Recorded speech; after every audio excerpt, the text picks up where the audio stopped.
Assalamualaikum warahmatullahi wabarakatuh. Shalom, Om Swastiastu, Namo Buddhaya, Salam Kebajikan. Selamat siang, kembali lagi bersama kami di Atrium Mall Pondok Indah 3, Center Stage, Jakarta Fashion Week 2025.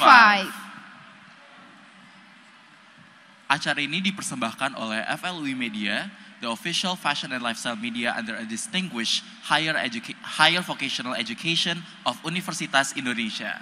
Kepada seluruh hadirin yang telah berkumpul di area Atrium Pondok Indah Mall 3, boleh banget nih untuk berkumpul di area center stage ini, karena sebentar lagi kita akan mengadakan talk show session yang dengan topik yang tidak kalah menarik dari topik-topik sebelumnya ya Bel ya. Para hadirin bisa langsung mengisi bangku kosong yang sudah tersedia. Sebelumnya, dari hari-hari sebelumnya kita udah masuk ke hari keempat. Udah banyak banget topik yang kita bahas seputar fashion dan juga lifestyle industry. Nah, ngomong-ngomong soal fashion ya Bel ya, sebenarnya kan setiap orang itu punya selera yang beda-beda. Ada yang keep it casual, ada yang minimalis, ada yang dressy, dan lain-lain. Cuman sering banget nih kita dengan gaya fashion yang kita mau nih ya, ada aja yang pastinya ngekritik cara berpakaian kita. Mengkritik cara kita pakai baju. Benar gitu banget. ya. Penampilan kita itu mau dari kalangan selebritis maupun sampai orang yang biasa pun pasti tidak luput dari yang namanya kritik ya. Kritik itu pasti selalu ada aja setiap kita lagi melakukan sesuatu, kita Benar berpenampilan, banget. kita dress up. Tapi ya Kal ya, sebenarnya kalau misalnya tadi ngomongin terkait dengan kritiknya, kritik tuh nggak apa-apa banget loh sebenarnya. Cuman terkadang kritik orang-orang itu yang bisa akhirnya bikin kita jadi insecure sama style fashion kita sendiri. Yang bikin kita jadi mikir sebenarnya ini tuh udah bagus gak ya? Aku tuh sebenarnya bagus gak sih pakai baju ini? Bener banget. Bukan cuma soal kritiknya, tapi cara penyampaiannya juga penting nih Bel. Terutama dalam konteks media dan konten kreator. Kritik harus punya etika.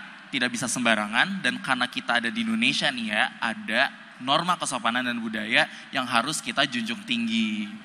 Nah, pas banget Kal. Siang hari ini kita akan membahas terkait kritik dan cara penyampaian di industri fashion bersama dengan Ibu Virginia Rusli dari Clara Magazine, Syah Mediadean dari Luxina, dan Kak Dino Augusto dari LaSalle College. Baik, kalau begitu tanpa berlama-lama lagi, kita juga akan mengundang moderator kita yang luar biasa dan semua orang juga udah tahu nih ya, the one and only Creative Director Jakarta Fashion Week dan juga Content Director Dewi Magazine, Kak Andan Nika Suraseca. Kepada moderator dan juga para narasumber, kami persilakan untuk naik ke atas panggung.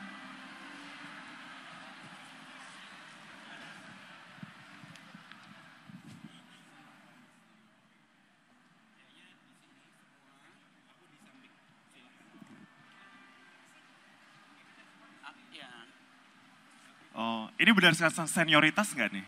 Oh enggak gitu. Oke, selamat siang teman-teman semua. Ini siang menjelang sore ya. Selamat datang di Center Stage. Dimana kalau di runway Jakarta Fashion Week itu yang terjadi adalah celebration dari para fashion label dan fashion designer untuk showcase koleksi mereka. Sementara apa yang terjadi di at Center Stage di sini, yang terjadi adalah conversation. Jadi kita akan bincang-bincang. Sekarang saya sudah ditemani kakak-kakak senior saya, yang tentu saja sudah sangat berpengalaman, khususnya di industri media dan juga pendidikan. Di sebelah saya sudah ada Mas Dean. Mas Dean adalah pemimpin redaksi dari Luxina. Kemudian di samping Mas Dean ada Mbak Virginia Rusli yang saya biasa sapa sebagai Mbak Vivi, merupakan pemimpin redaksi dari Clara. Tepuk tangan untuk keduanya. Kemudian satu lagi ada Mas Dino yang saya sebetulnya udah kenal dari zaman dulu sekali waktu saya masih jadi junior writer. Dan Mas Dino sekarang adalah seorang pendidik di LaSalle College Jakarta dan juga seorang content creator. Nah, jadi selama kita punya waktu sekitar sampai 40 menit ke depan kita akan berdiskusi tentang fashion kritik. Nah, sebetulnya kritik fashion ini di atas orang showcase, di sini kita kritik. Saya sendiri sebetulnya punya 2 topi karena di satu sisi saya jadi seorang content director, tapi at the same time saya juga punya topi sebagai seorang desainer.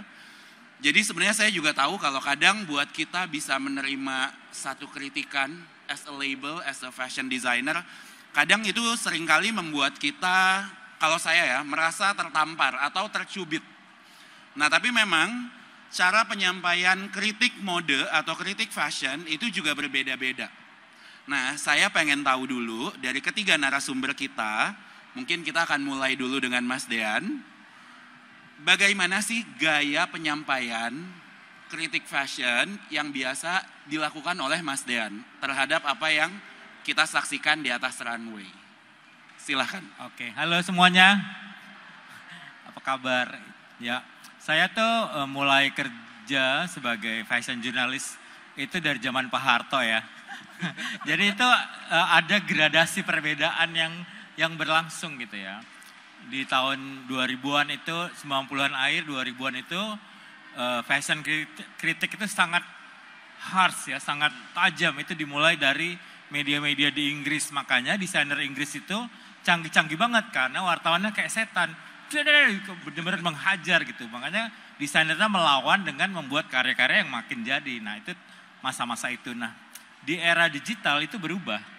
Kalau kita lihat media-media di Vogue UK itu, media-media itu soft gitu. Jadi kayak desainer adalah partner gitu. Sekarang itu menjadi gitu. Jadi saya lihat perubahan itu dan saya rasa saya juga terbawa ya. Oh ya kan dia partner gitu. Jadi sekarang itu sampailah di kultur responding fashion seperti itu. Ya memang ada kelebihan dan kekurangannya. Kalau zaman tahun 2000-an itu yang begitu tajam, membuat desainer tuh melawan dengan karya yang dahsyat ya. Tapi karena sekarang soft itu jadi desainer juga soft juga gitu. Makanya di era 2010-2020 ini kan nggak ada yang meledak seperti John Galliano, Alexander McQueen. Nggak ada gitu karena nggak tajam memang. Ya itu saya lihat pergeseran itu sekarang. Oke, menarik sekali. Sebetulnya ini juga jadi dari statement Mas Dean tadi, sebetulnya kita juga bisa menangkap kalau sebetulnya fashion kritik atau merespon fashion itu tuh aksi reaksi ya. Kita kasih umpannya kenceng, tanggapannya kenceng, orang juga bisa terdorong lebih jauh lagi sebetulnya secara kreativitas ya. Oke, menarik sekali. Kita sekarang lanjut dulu. Kalau gayanya seorang Virginia Rusli, Mbak Vivi, gimana tuh menyampaikan fashion kritik ala Mbak Vivi? Selamat sore semuanya. Sebenarnya gini, kalau seperti yang tadi Dika ngomong, bahwa untuk seorang desainer, sebenarnya bukan hanya desainer sih, untuk semua yang menghasilkan karya-karya, terutama yang kreatif, apakah itu seniman, apakah itu desainer, yang namanya kritik itu tidak pernah menyenangkan, sesungguhnya begitu kan. Nah itu saya melihat kembali lagi kepada tujuan kita, melakukan kritik itu untuk apa? Untuk hanya kepuasan kita, nyela-nyela orang, atau memang kita pingin mereka itu menjadi lebih baik. Nah, sebaliknya dari sudut desainernya pun mungkin juga mereka akan memperhitungkan ini yang mengkritik tuh siapa gitu. Kredensial tuh menjadi penting gitu. Dan saya sendiri terus terang sampai saat ini saya tidak berani untuk menyatakan diri saya tuh seorang fashion kritik. Kenapa? Karena sampai saat ini saya tuh banyak sekali belajar dan dimentori oleh almarhum Samuel Mulya. Dan almarhum adalah until now saya harus bilang bahwa dia tuh yang terbaik untuk fashion kritik di Indonesia. Saya memang belajar dari orang yang jadi emang barnya tuh tinggi gitu. So high that sampai saya tuh mesti mikir kalau saya tuh mau ngomong mengkritik sesuatu. Apakah ini benar bisa dikritik, apakah secara materi ataupun konsep itu memang benar bisa dikritik atau enggak. Karena kalau kita ngomong creativity itu kan kita nggak bisa ngomong lah. Kalau misalnya kita bilang, oh ini jahitannya kusut gitu ya, atau jahitannya kerut-kerut gitu, itu kita bisa ngomong. Tapi kalau ketika kreativitas itu menjadi lebih personal, dan menurut saya kita nggak bisa dengan seenaknya aja ngomong. Makanya saya kembali lagi melihat pada tujuan, kita tuh pinginnya apa gitu loh. Itu aja sih. Jadi mungkin saya sih nggak melakukan hal itu gitu loh, karena bukan karena takut ya, tapi buat saya kita juga harus memikirkan dampaknya. Tapi saya setuju yang kalau misalnya Mas Dian tadi bilang zaman dulu dengan kritik menghasilkan karya-karya yang dahsyat.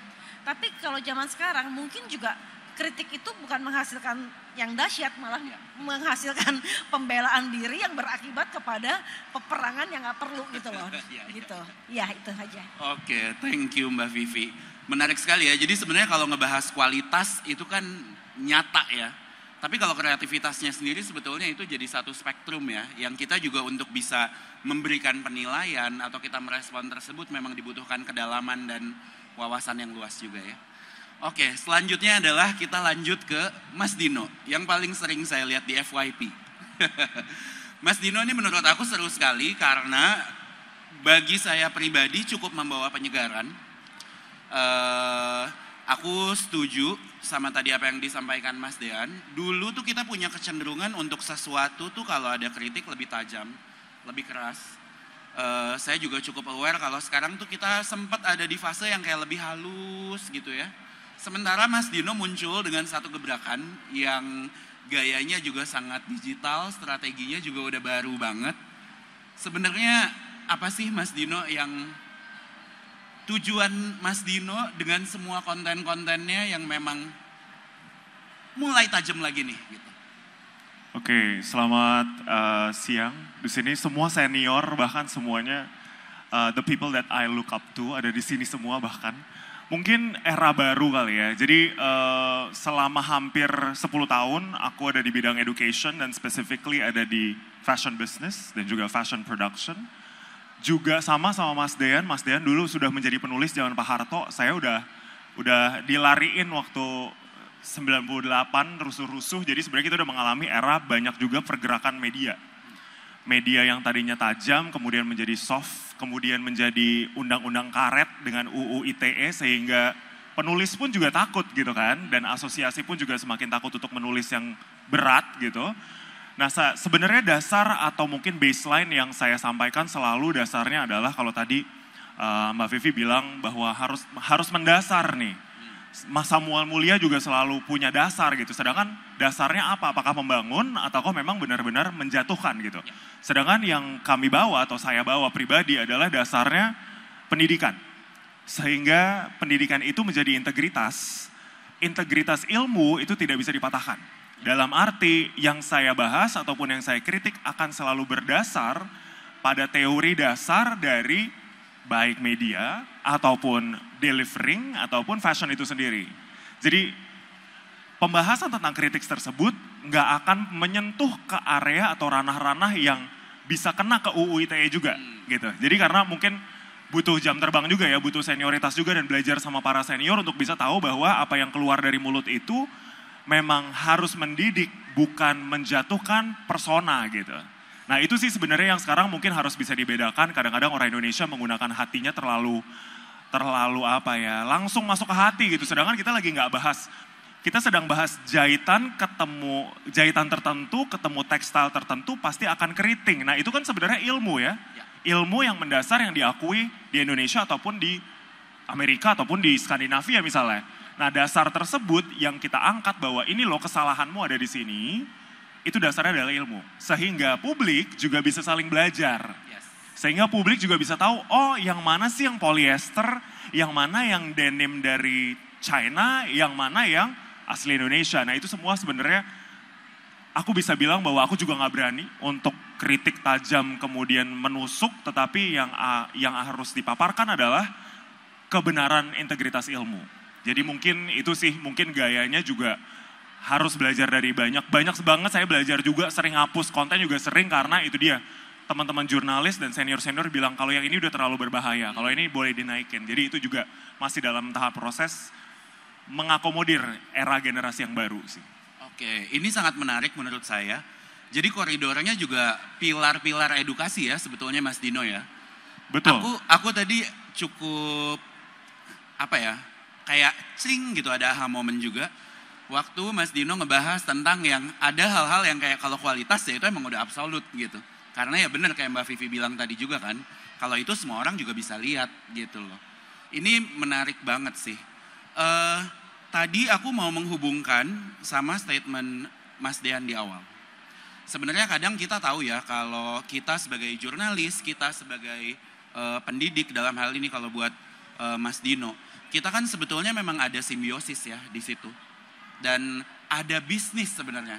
Fashion tuh selalu ada dua garis, satu sisi bisnis, satu sisi kreativitas. Gimana sih caranya supaya dalam proses kita menyampaikan kritik tersebut, bisnis juga tetap jalan? Karena kan kalau media kita tahu ya, kan pengiklan kita tentu saja semuanya juga ini orang yang menyampaikan koleksinya nih, ada potensi-potensi di situ. Nah itu kira-kira gimana Mas Dean? Silakan. Kalau saya tuh ada formula begini ya, kritik itu memerlukan pengalaman, ilmu yang tinggi gitu ya. Dan pemikiran yang menurut saya, kalau kalian mau dikritik harus bayar saya gitu. Jadi saya nggak keluarin. Jadi yang saya keluarin itu yang udah bagus lah, ini memang bagus nih. Saya tulis, kalau misalnya aduh ini parah banget, daripada saya kritik nggak saya tulis gitu. Nah kalau mau dikritik, telepon aja, nanti saya gini-gini jatuhnya consulting gitu loh. Nah itu teknik saya, jadi saya berusaha menemukan yang bagus, yang memang layak tulis, yang memang orang lihat, ih Mas Dian ini ngarang-ngarang, orang nggak bagus dibilang bagus. Saya nggak mau gitu juga, jadi saya cari poin-poin bagus yang orang bisa terinspirasi, bisa oh ya ini great idea dari sini gitu ya. Jadi saya menstrategikan itu supaya tidak mengganggu bisnis dengan cara itu. Jadi kalau ya kritik itu pakai ilmu dan ilmu itu harus dibayar gitu. Gitu. Oke, menarik sekali. Berarti kita melihatnya sebagai satu keseluruhan, kita nilai semua aspeknya. Dan Mas Dean pun berstrategi untuk aspek yang ini bisa saya angkat, aspek yang ini mau gimana nih gitu ya. Tapi bukan ngancem, ayo saya terbitin gak ya? Paham. Paham banget. Oke, kalau Mbak Vivi gimana Mbak Vivi? Iya, saya juga sekali lagi ya, saya juga diajarin gitu di media kita untuk selalu gini. Kalau ada satu peragaan busana, kalau memang itu bagus, katakan bagus. Kalau itu jelek, gak usah disebut, bilang aja, nih pada tanggal sekian ada peragaan busana di sini. Kita nggak usah ngomong. Kalau kita kenal dengan desainernya, karena kan kadang-kadang desainer suka tanya juga kan, gimana gitu. Nah mungkin kita tuh bisa ngomong kok lebih gimana ya, karena again yang harus kita ingat tuh apapun kritik itu, sehalus apapun disampaikan, itu pasti ada tusukan-tusukan dalam hati yang dirasakan oleh desainernya gitu kan. Tapi kan memang kita tuh niatnya tuh membangun. Jadi kalau misalnya saya pernah juga mengatakan ke salah satu adalah saya bilang misalnya beda dengan yang dulu. Kalau yang dulu mungkin pemilihan bahannya menjadi lebih kaya, menjadi otomatis kan juga desainnya menjadi lebih beragam ya gitu dibandingkan sekarang gitu. Lebih memaksakan dengan jenis kain yang sama gitu, hanya mungkin dirubah-rubah ya, tapi kan pasti hasilnya beda. Nah itu dan mereka bisa menerima gitu. As long as mungkin kelihatan ya kita memang bukan pengen nyelain dan kita melakukannya juga nggak di tempat umum gitu loh. Kita melakukannya emang benar-benar kita pingin untuk kebaikan mereka gitu. Itu aja sih kalau aku. Oke, interesting. Kalau Mas Dino menyampaikan kritik tuh seringkali menarik. Dapat kritik balik gak sih Mas? Sama gimana cara nge-handle-nya? Kalau di industri digital ya, apalagi juga sekarang sudah masuk ke TikTok dan sudah masuk ke Threads dan X. Kayaknya kalau umur sekitar kayaknya udah gak peduli ya. Maksudnya kritik balik of course pasti. Dan sekarang kombinasinya bukan cuma kritik balik, buzzer. Buzzer balik itu udah pasti, kehidupan sehari-hari lah. Tapi sungguh sebenarnya bagus banget. Kalau kita sebagai mungkin penulis atau pendidik ataupun juga jurnalis, ketika kita dapat diskusi, kita bilangnya itu feedback itu sebagai diskusi, which is jadi sangat menarik kalau memang benar-benar berniat sebagai diskusi. Tetapi kalau berniat untuk pembelaan atau defensif ya kita let go aja lah. Dan kita juga diproteksi atas dasar opini kan, kita beropini atas dan kita punya dasar, kita dilindungi oleh undang-undang juga gitu. Nah itu poinnya. Tapi mungkin di sisi lain tadi merekap dari Mas Dean dan Mbak Vivi, ketika kritik itu disampaikan, sebenarnya bukan kritik. Kalau tadi berbisnis juga, sekarang apa sih yang dilakukan oleh, ngapain sih FYP habis itu ngaruh nggak buat orang? Ternyata ngaruh banget. Ngaruh banget adalah ketika dia lihat show, untuk banyak orang di publik, pendidikan itu tidak merata. Sehingga apa sih yang dilihat dari show gitu kan? Dan sekarang udah mulai terdidik nih di tahun-tahun setelah pandemi, ketika dilihat dari show apakah memang bisa flattering, kata-kata flattering itu nggak gampang loh, harus berdasarkan banyak pendidikan dan juga jam terbang. Flattering itu kita bahas lagi. Flattering itu mulai dari fabric, kemudian flow. Apa sih artinya 4D? Apa sih rasanya bukan 3D lagi 4D? Pergerakannya, apakah jatuh di kaki kamu sempurna? Apakah sepatunya sempurna? Hal-hal yang tidak menjadi diskusi secara publik, akhirnya menjadi didiskusikan. Dan itu mengangkat jualan-jualan mereka juga gitu loh. Seperti mungkin, tadinya aku nggak kebayang nih umur aku pakai George gitu, seperti Studio Mora. Oh nggak kebayang umurku nggak masuk. Oh ternyata pas dipakai, ternyata flattering juga ketika jatuhnya pas di ukuran sekian gitu. Nah itu mungkin pendidikan-pendidikan seperti itu membuat brand-brand akhirnya menyadari bahwa ternyata bukan kritik, ternyata juga cara untuk melihat kepada ilmu tersebut atau cara melihat terhadap pembahasan yang kita olah dan aku coba bantu untuk kunyahin.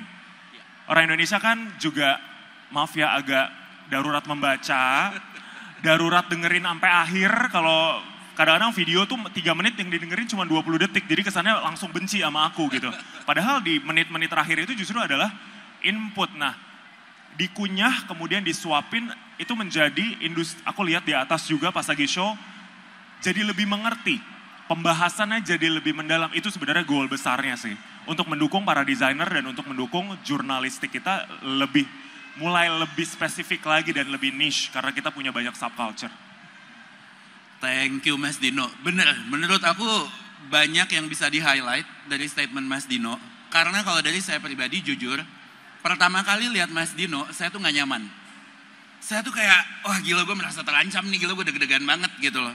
Begitu kemarin juga ada tagan, gue kayak, oh my god apa nih? Terus pas gue baca kayak, oh oke, cukup aman, cukup nyaman. Tapi saya juga tahu, karena kayak, ini pasti ada beberapa hal yang sebenarnya kayak, kita tuh kan mengedit ya sebenarnya. Apa yang mau kita angkat sama apa yang masih, oh ini mau gue sembunyiin dulu nih. Tapi at the end sebetulnya itu bisa sangat ngedorong kreativitas desainer-desainer juga. Jadi ini conversation yang sangat menarik. Mungkin sebelum saya lanjutkan, ada teman-teman yang mau bertanya dulu nggak? Atau mau ngasih feedback tentang conversation ini? Kalau ada yang mau join the conversation, silahkan saya oper dulu. Angkat tangannya kalau memang ada yang mau bertanya. Kalau belum, saya lanjutkan. Oke, kita lanjutin dulu. Saya sebenarnya kalau ini saya mau sharing dulu. Di tahun 2019, untuk show yang sama yang saya lakukan, ada 2 orang yang ngasih kritik sama saya pribadi.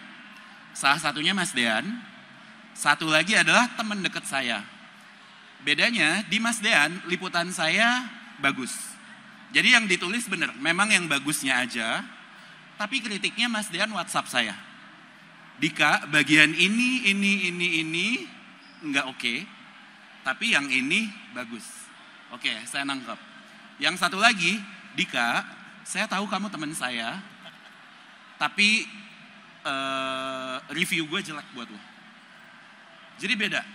Begitu saya baca, yang review yang di publik, itu gue kayaknya merasa kayak gagal banget. Jadi itu bikin saya reflect gitu, karena saya ngerasa, wah ini udah kelempar ke publik, jadi orang bersama-sama menilai, jadi kayak tervalidate gitu loh, jelek gitu. Tapi jujur, dua-duanya menurut saya memberikan dampak yang berbeda. Karena dari situ ya saya tahu kayak, oh emang dituntut buat kita bisa lebih baik lagi. At the end, pada akhirnya ya saya juga benerin. Karena itu kalau salah, ya emang salah gitu. Nggak bisa kita tutupi gitu kan. Dan kita nggak bisa being denial. Sama kayak masalah jahitan keriting. Ya keriting is keriting gitu. Artinya lu salah tarikan mesinnya gitu loh. Atau bahannya nggak cocok sama speednya gitu loh.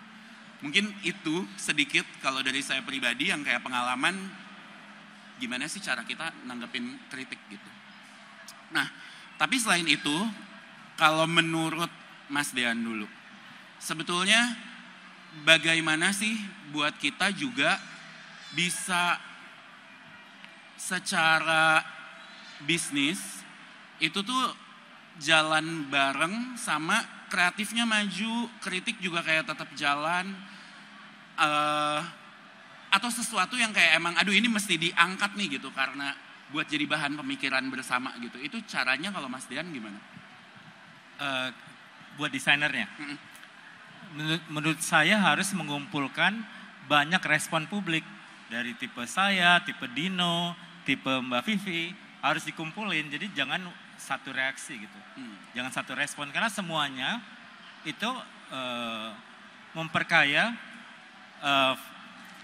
sisi-sisi kamu ya, sisi-sisi desainer gitu. Dan aku senang ada Dino karena dia memarakkan hidup ini dengan umur yang masih muda ya. Kalau kita udah, jadi kan maksudnya desainer, fashion brand harus lihat kita semua. Berbagai sisi itu punya masukan-masukan ya. Dan itu penting, jadi sebenarnya ya harus nggak baper gitu ya. Biarin yang tajam nih gaya British, biarin gitu.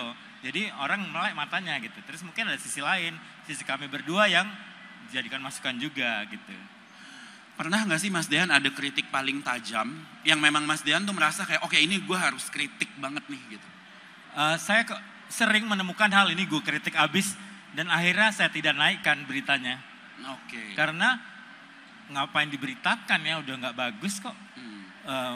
Mesin jahitnya kelihatan murah dan benangnya ketarik gitu. Tapi judul idenya bagus gitu ya, wow gitu kan. Tapi kan pas lihat casting modelnya tidak menguntungkan bajunya gitu ya. Terus akhirnya ya nggak ditayangin karena ya mungkin gaya personal saya ya. Ya kalau banyakkan kritiknya daripada bagusnya udahlah nggak usah gitu. Oke, jadi kalau Mas Dean gayanya memang begitu ya. Oke, kalau Mbak Vivi pernah nggak? Ya sesuatu yang kayak aduh begitu mengusik nih gue nggak bisa nih gitu. Dinyatakan secara publik enggak. Kenapa? Karena saya diajarkan lagi untuk melihat dari sudut desainernya. Kita maksudnya baik, kita mau mengkritik supaya dia lebih maju. Tapi buat orang lain yang mungkin lebih awam dan gak begitu mengerti proses mendesain, ini tuh menjadi sesuatu yang bilang, oh kalau itu gue gak beli baju dia. Itu akibatnya apa? Itu kan seperti mematikan rezeki orang ya. Dan itu tuh rasanya tuh, aduh setelah sadar itu bahwa kita bisa melakukan hal itu, mematikan rezeki orang, itu tuh gak enak banget gitu rasanya buat kita sendiri. Jadi lebih baik memang seperti Mas Dean ya, kritik tuh disampaikan personal aja gitu. Karena ya kita juga gak bakal muji sih. Jadi kalau misalnya nanti ada tulisan-tulisan yang di media kita gitu ya, misalnya gak memuji ya itu artinya ya kalau gak ya biasa aja ya mungkin kurang bagus gitu loh. Gitu aja sih sebenarnya. Tapi yang jelas kita nggak mau mengambil, bukan karena takut loh, karena sebenarnya terus terang majalah aku kan juga bukan majalah fashion ya. Jadi aku menghargai semua desainer yang mendukung, tapi bukan itu gitu loh alasan aku tuh tidak mengkritik. Tapi lebih pada aku tuh takut kalau harus tanggung jawab ketika semua orang menjadi stop membeli karya dia gitu loh. Itu kan jadi nggak bagus gitu loh. Lebih baik kita ngomong langsung ke orangnya, kayak tadi Mas Dean ngomong WA Dika langsung gitu ya. Dan temen Dika pun menurut aku tuh cukup oke untuk bilang bahwa itu karya lu tuh nggak bagus loh gini-gini, dibandingkan kalau karena temen kita bilang oh ya keren banget gitu, oke gitu. Itu malah membunuh diam-diam itu, ya. Yang lebih parah lagi bukan bilang oke, lucu. Itu sangat ini ya. Gitu abu-abu sih, banget ya, lucu tuh abu-abu ya. Dia nggak sanggup lagi mau ngomong. Oke, selanjutnya Mas Dino. Kalau Mas Dino pernah nggak sih karena kritik itu terus dampaknya kayak hubungan personal kah, hubungan profesional kah gitu? Karena kalau di dunia digital ya bener kan, emang itu kayak bola panas kan jadinya. Mungkin kritik yang paling memberikan bola panas untuk aku se-Indonesia nasional ini adalah perbedaan antara produksi seragam Olimpik yang pertama dengan seragam Paralimpik. Itu gempa bumi di kehidupan aku pribadi juga lumayan, tapi sebenarnya juga memberikan orang kesadaran juga akan pendidikan. Bahwa pendidikan itu berintegritas dan juga apapun yang saya tulis saya berani pertanggungjawabkan atas dasar integritas ilmu. Nah, perbedaannya tadi kalau misalkan media mungkin ada substansi bisnis gitu ya, ada substansi bisnis, relasi, sedangkan kalau aku pribadi dari social media, integritas, tidak ada yang berbayar untuk fashion. Kebetulan aku juga, maksudnya aku mengamplifikasi untuk conscious production dan juga sustainability. Jadi tidak mengambil bisnis sama sekali untuk apparel atau fashion. Ya. Jadi ada 3 perbedaannya. Ketika saya tidak datang sama sekali dan nggak bisa datang ke show-nya, means that the production is ugly. Atau I would not attend. Atau yang level kedua, I will appreciate karena karyanya, proses produksinya dan semuanya mengapresiasi hal-hal yang sesuai dengan prinsip. I will attend dan hanya membahas yang highlights. Kemudian yang terbaik adalah ketika karya tersebut flattering, memenuhi standar, prinsipnya baik. Dan tujuan aku adalah mendidik calon-calon pekerja fashion untuk bisa bedain juga. Yang mana yang komitmennya beneran, yang mana yang greenwashing, yang mana cuma narasi, yang mana yang membohongi publik. Itu kita juga, karena di kelas kita ajarin, aneh kalau gurunya tiba-tiba di publik bilangnya, oh bagus banget mbah, ya ampun aku suka banget. Itu anakku pasti akan, wah ini nggak berintegritas gitu kan, ini nggak sesuai nih gitu. Karena di dalam, kita punya kelas yang memang membahas, oh ini levelnya yang ini, berarti ke spesifikasinya yang ini. Jadi mungkin itu perbedaannya ya, apakah nanti akan berimbas kepada penjualan. Kalau untuk sampai saat ini sih memang tidak berimbas, karena memang tidak dibahas, ataupun tidak, ya nggak dapat screen time lah. Kalau anak zaman sekarang bilangnya, nggak dapat screen time. Yang dapat screen time adalah, oh lu bahasnya teman-teman lo doang. Teman-teman gue yang otaknya benar kebetulan. Yang lain-lainnya kan juga nggak dapat screen time. Nah mungkin screen time itu yang sekarang akan udah menjadi kesadaran bahwa, oh ya yang ini kok nggak sering kebahas. Tapi yang kebahas kok yang itu doang. Ya karena emang dia sudah, maksudnya at least di dalam kritik tersebut kita, kebetulan negara kita kulturnya implisit ya gitu. High context culture gitu. Mereka akan sadar sendiri kok. Yang mana yang lagi dapat high rotation, yang mana yang emang tidak mendapatkan screen time sama sekali karena banyak kebohongan publik yang dilakukan. Contohnya misalnya gitu. Jadi kritiknya mungkin, dan dunia media digital akan mulai bergeser ke arah situ juga gitu kan. Kalau memang dijauhi dari substansi bisnis tadi. Ini menarik. Ini aku ada pertanyaan sebenarnya mungkin akan meng-highlight juga atas apa yang Mas Dino juga tadi udah sampaikan. Secara institusi, kalau Mbak Vivi sama Mas Dean itu kan memang media ya. Jadi industrinya media, bisnisnya juga di situ, ada relationship dan sebagainya. Mas Dino adalah seorang educator dan content creator. Aku nanya nih, klise pertanyaannya. Tapi sebenarnya visi kamu, tujuan kamu tuh apa sih? Visi. Kayak dengan semua yang kamu bikin, semua orang kan pasti punya motif ya. Kayak motifnya tuh apa? Karena menurut aku itu sangat bold. Dan aku tahu itu butuh mental baja banget buat kayak melakukan apa yang kamu lakukan. I personally gak akan pernah berani. Tapi aku super salut gitu loh. Jadi aku tuh penasaran, kayak motifnya tuh apa? Satu aja sih motif paling besar, karena aku cinta banget art dan juga cinta banget desain dan cinta banget fashion. Dan juga teman-teman fashion dari zaman Pak Harto itu teman-teman aku.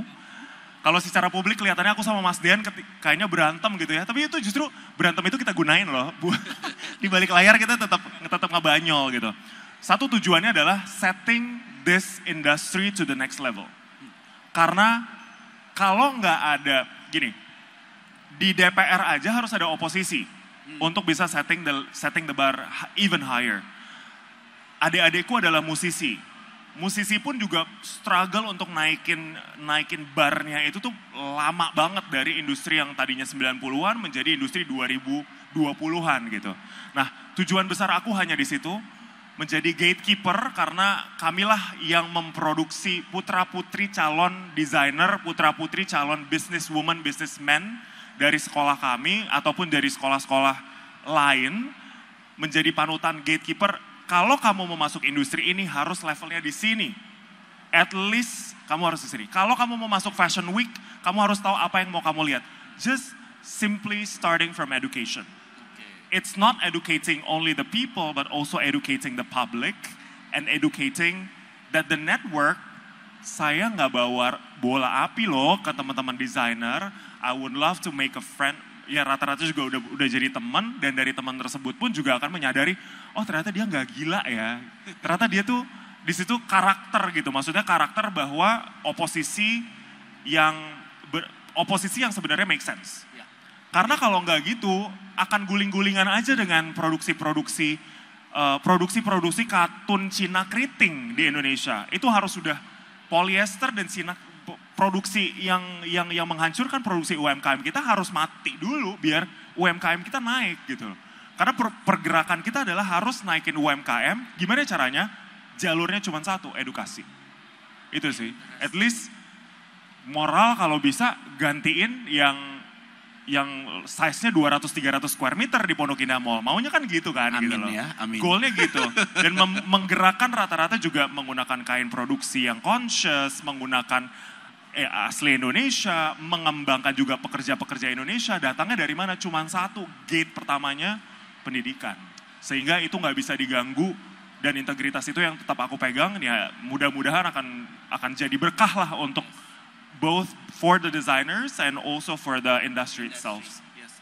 Ini menarik sekali ya. Jadi ternyata benang merahnya dari media dan juga dari sisi content creation, content creator, itu ternyata sama, tujuannya tuh untuk menaikkan standar. Dan itu fondasinya sebenarnya sama-sama edukasi. Gitu, menarik sekali. Mungkin ada teman-teman yang mau join the conversation sekarang, ada yang mau menanggapi, ada yang mau berpendapat. Bu Swida mungkin dengan senyum-senyum mau menyampaikan sesuatu. Oke, silakan. Boleh dibantu teman-teman? Soalnya ini pembicaranya ini daging semua. Saya aja dari tadi kayak wow, belajar terus.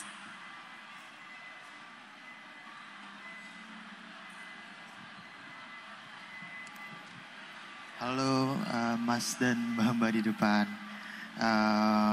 Perkenalkan, nama aku Dausan, aku mahasiswa di sini dan aku pengen nanya sih. Aku kan lumayan tertarik juga ke fashion dan kalau bisa ke depannya bisa mengguliti di industri ini, aku pengen banget kan. Kebetulan aku di sini tertarik banget ke bagian majalahnya, mencoba untuk. Oke, sorry sebentar, Mas, maaf mungkin boleh maju aja sedikit, kita dengernya atau pakai ini ya? Atau ngadepnya gini kayak rapper gitu. Ya boleh, kalau nggak maju aja nggak apa-apa. Halo? Mungkin dari tukang sound, bassnya diturunin mas, gitu. Treble-nya Ini dinaikin. aja, dan ngomongnya di sini jadi kita lebih jelas. Oke. Sorry. Ya. Ya, aku mau nanya sih, karena kan aku di sini lumayan tertarik untuk mengguliti industri fashion gitu kan. Aku kebetulan juga pengen tertarik untuk ke bagian majalahnya, di mana aku pengen mencoba melakukan jurnalistik ya gitu. Kalau bisa ya membuat artikel yang emang aku sukain dan bisa membantu juga dan mengedukasi publik gitu. Dan karena kita di sini lagi ngomongin fashion kritik, aku sendiri sebenarnya juga karena masih pemula juga, masih bingung gitu. Kayak sebaiknya misal buat aku yang pemula gini, boleh nggak sih aku itu memberikan kritik gitu loh? Atau apakah kalau kritik itu memang sebaiknya diberikan oleh mereka yang udah experience enough? Itu pertanyaan pertamaannya, two piece question. Selain itu aku juga mau nanya sih, kayak kalau misalnya nih aku seorang pemula emang oke, dibolehkan memberikan kritik, kira-kira batasnya itu seberapa jauh sih saat memberikan kritik? Karena kan takut juga ya kalau misalnya, apalagi kalau aku pemula gini memberikan kritik dan takutnya kelebihan gitu kan. Ya kurang lebih gitu sih. Terima kasih. Tadi namanya Dausan. Oke, thank you. Oke, jadi kita dapat satu pertanyaan dari Dausan. Pertanyaan pertama adalah kapan kita bisa mulai memberikan kritik? Dan yang kedua adalah batasan dalam memberikan kritik. Mungkin yang ini boleh disampaikan oleh ketiganya jawabannya, karena pasti akan berbeda-beda perspektifnya. Silahkan. Oke, kapan dimulai? Mulai dari circle sendiri. Siapa adik, kakak, tetangga, coba kritik dan lihat responnya. Dan siap juga dikritik balik gitu. Kamu aja gitu, kok ngeritik saya bisa gitu kan. Jadi dimulai dari circle sendiri, jadi segera. Karena waktu berjalan ilmu bertambah, jadi segera. Ya, yang kedua apa tadi? Yang kedua adalah batasannya. batasan, zaman sekarang itu nggak ada batasan, nggak ada hemline ya istilahnya, nggak ada batasan. Jadi itu juga belajar menanggung resiko, menanggung konsekuensi. Tapi kita mana tahu konsekuensinya kalau kita nggak coba. Ya, tapi mungkin yang bisa dijadikan pagar adalah adab ya, kultur gitu. Tapi untuk batasan mengulik itu ditemukan dalam perjalanan ada. Gitu kalau dari saya. Oke, terima kasih Mas Dean. Selanjutnya kalau perspektif Mbak Vivi, kapan? Kalau aku lebih pada gini, tujuan kamu apa mengkritik? Pasti kan kepengen didengar kan sama desainernya gitu. Kalau kamu bukan siapa-siapa, desainernya juga gak akan denger. Terserah lo ngomong apa gitu. Emang siapa lo? Akan begitu gitu loh. Jadi mungkin kalau ditanya kapan waktunya, benar sesegera mungkin. Kamu harus punya kredensial untuk bisa membuat orang mendengar kritikan kamu. Dan ketika kamu memiliki kredensial itu otomatis kamu juga harusnya menjadi seseorang yang bertanggung jawab atas kritik-kritik kamu. Sejauh mana itu semua terkait ke situ. Karena jadi kan memang sebab akibat ya. Ketika kamu pingin itu didengar, maka kamunya sendiri tuh harus jadi sesuatu gitu. Kita kan gak mungkin dengar, ini tanpa bermaksud menghina ya. Misalnya kita dengerin tukang batu komentarin suatu desain arsitek, seorang arsitek terkenal. Siapa lu kata arsiteknya? Itu. Jadi ya itu kamu harus menjadikan diri kamu tuh seseorang yang memang pantas didengar dulu. Kapannya? Benar kata Mas Dean, secepatnya. Gitu. Satu lagi tentang batasannya Mbak katanya. Batasannya seperti yang aku bilang, ketika kamu udah punya kredensial, kamu tuh udah tahu gitu loh. Kamu pasti udah tahu ini segimana nih. Kalau tujuan kamu memang baik, ya baik. Kalau tujuan kamu memang menghancurkan, ya akan menghancurkan gitu. Seperti itu. Itu hati nurani kamu lah yang akan bicara gitu. Sejauh mananya. Tapi yang jelas kamu harusnya kamu punya lah batasan-batasan tersendiri nantinya. Saya yakin kamu akan tahu sendiri, oh ini udah kelewatan. Oh ini emosi saya aja. Oh ini saya karena ngiri aja gitu. Tapi kalau kamu memang yang benar-benar kamu memang akan berpikir bahwa kamu pingin orang ini menjadi lebih baik. Karya-karyanya menjadi lebih bermutu gitu. Oke? Interesting, itu perspektif Mbak Vivi. Sekarang perspektifnya Mas Dino. Sama, mungkin aku sama kamu mahasiswa juga, jadi ini yang kita ajarkan juga di kampus, di jurnal media communication dan juga integrated media. Semua kritik itu dimulai dari dasar pengetahuan. Jadi yang bisa dimulai adalah pembahasan dulu. Misalkan kamu suka kopi, kamu harus cobain kopi dari Aceh sampai ujung Papua dulu, misalnya. Tidak akan menjadi kritik apabila kamu belum pernah merasakan masing-masing kopi itu tersebut seberapa luas spektrumnya. Jadi kalau mau specifically mau ngomongin menswear berarti dibahas dulu aja pembahasan. Pembahasannya jadi mulai kritik itu jangan kritik dulu karena tadi kredensial belum ada. Tapi kalau kamu suka bahas dan banyak orang yang sudah mulai, oh ya benar juga pembahasannya, oh ya benar juga pembahasannya. Dimulai dari yang netral dulu. Kalau yang netral bisa stabil, baru bergerak kepada yang mulai, apakah ternyata tidak kongruen, apa sih yang merasa anomali atau merasa aneh atau mulai anomali, itu baru mulai terasa ketika kamu sudah mengisi kepala kamu dengan 5-10 tahun pendidikan tentang pembahasan.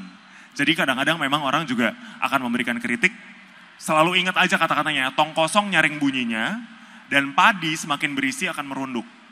Jadi tujuannya akan selalu bukan menjatuhkan, tapi tujuannya adalah selalu menginformasikan kebenaran.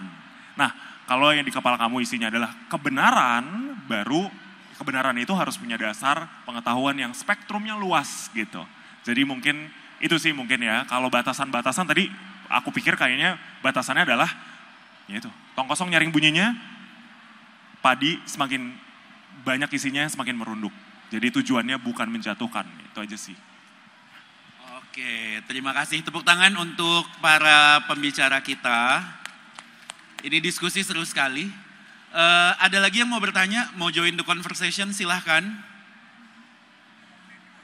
Aku akan buka satu penanya lagi. Masih ada? Mas Dino kenapa? Ada yang mau disampaikan? Oh enggak, tadi kan sebetulnya opening bilang kan, oh kamu gayanya gini, gayanya gitu.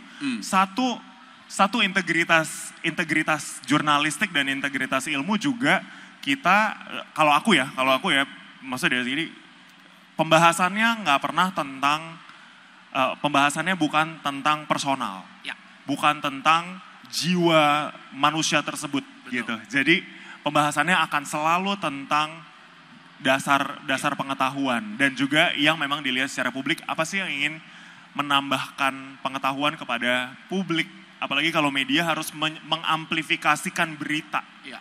Itu sih, kalau memang konsentrasinya adalah berita, konsentrasinya kebenaran di bidang apapun, kayaknya kita juga setuju dengan itu deh.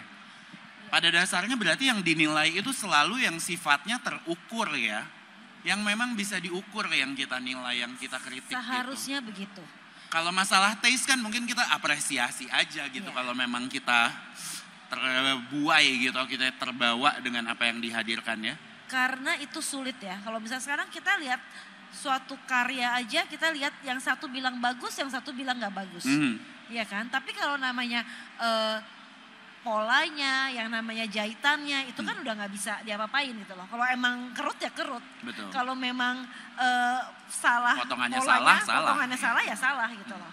Dan itu kan kita bisa bertanggung jawab gitu loh. Ketika kita menyatakan itu, kita bisa mempertanggungjawabkannya. Tapi ketika itu mengenai kreativitas, selama itu nggak nyontek lah ya gitu kan, itu kan namanya nggak kreatif ya kalau nyontek mah gitu ya. Tapi ya itu sulit gitu loh.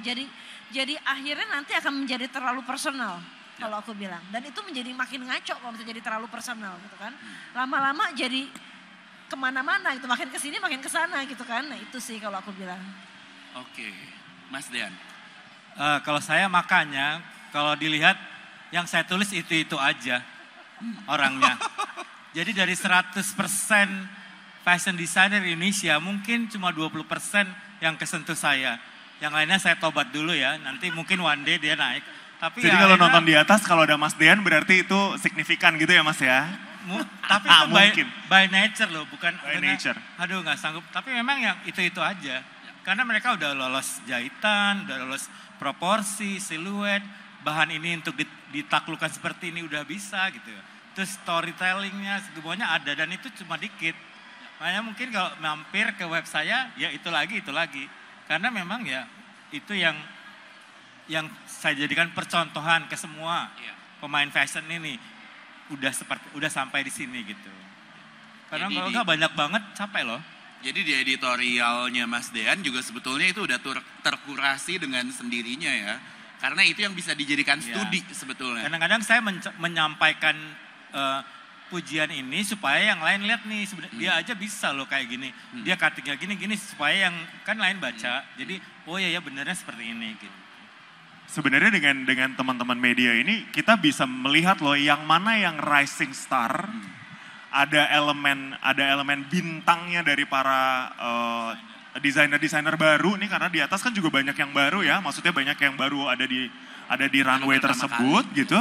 Yang mana yang rising star, yang mana yang emerging, yang mana yang mohon maaf terima kasih gitu. Nah itu sebenarnya publik udah bisa ngerasa bahwa oh yang dapat screen time gede akhirnya adalah itu lagi gitu. Menarik. Oke, karena tadi udah dikode, waktu kita juga udah hampir selesai. Mungkin saya akan sedikit menyimpulkan. Kalau dari apa yang tadi saya tangkap, ternyata obrolan bersama ketiga pembicara kita hari ini, itu kritik itu semua sifatnya sangat logika. Mungkin yang bikin seringkali ini tuh jadi problematik karena biasanya desainer ngerjainnya pakai hati kan. Sementara itu yang harus kita imbangi. Jadi kalau menurut saya itu salah satu yang memang kita juga harus terus menyampaikan kritik kita supaya desainer, label juga mereka memang selain pakai passion, pakai hati, tapi at the same time lebih bisa membuka pikirannya untuk terbuka juga dengan kritik-kritik ini. Karena tujuannya tadi sama, baik itu media atau sosial media platform, content creator, semuanya berusaha untuk bisa menaikkan standar dan koridornya itu semua ada di edukasi. Demikian mungkin sesi diskusi kita sore hari ini. Berikan tepuk tangan. Saya sangat berterima kasih kepada Mas Dean dari Luxina. Thank you so much Mas Dean. Mbak Vivi dari Clara, terima kasih banyak. Dan juga Mas Dino dari LaSalle College. Terima kasih banyak teman-teman yang sudah menghadiri sesi kali ini dengan tema Fashion Kritik. Saya Andandika Suraseca, undur diri. Acara akan kita tutup dengan foto bersama. Terima kasih dan selamat sore.